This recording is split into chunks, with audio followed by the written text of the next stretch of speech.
হারহিম করা থ্রিলার যেন হাসিনা ঘনিষ্ঠ নেতার পচা গলা দেহ বাংলাদেশ সীমান্তে।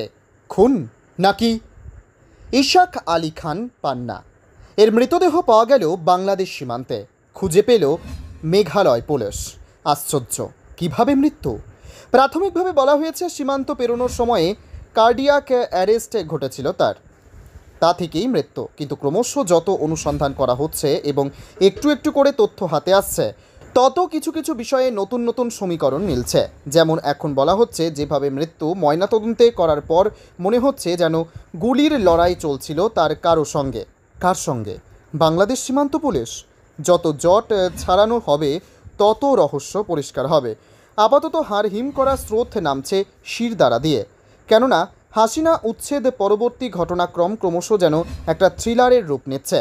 যা জানা গিয়েছে, ভারত বাংলাদেশ সীমান্তের কাছে আওয়ামী লীগ নেতা ইশাকের পচা গলা দেহ মেলে 26শে আগস্ট। দেহ উদ্ধার করে মেঘালয় পুলিশ। ইশাক আলী খান পান্না শেখ হাসিনার পদত্যাগের পরে পালিয়ে গিয়েছিলেন বলে খবর। পরে এতদিন বাদে তার মৃতদেহ মিলল। পাসপোর্ট দেখে তার পরিচয় জানা যায়।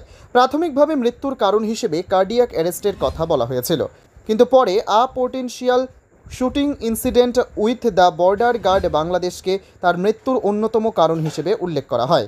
এমনিতেই এখন হাসিনা কাণ্ড গোটা দক্ষিণ পূর্ব এশিয়ার আলোচনার বিষয়ে পরিণত। এখন বিশেষ করে আলোচনা হচ্ছে হাসিনার প্রত্যর্পণ নিয়ে। বাংলাদেশ জানিয়ে অনুরোধ করতেই পারে ভারতকে। কূটনৈতিক সম্পর্ক বিশেষজ্ঞরা বলেন এই ধরনের অনুরোধ বাংলাদেশ থেকে যে কোনো দিন আসতে পারে। হয়তো ঢাকার তরফে সেই প্রক্রিয়া শুরু হয়েছে।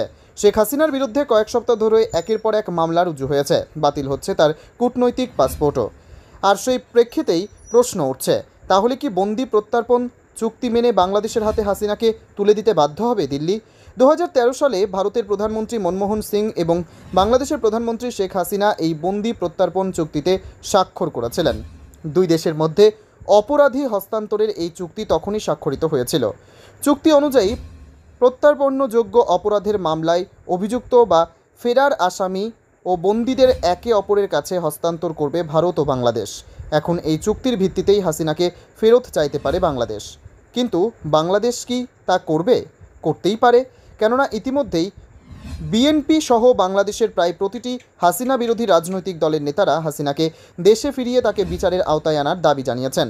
যদিও বাংলাদেশের অন্তর্বর্তীকালীন সরকার এখনও এ বিষয়ে তাদের অবস্থান স্পষ্ট করেনি।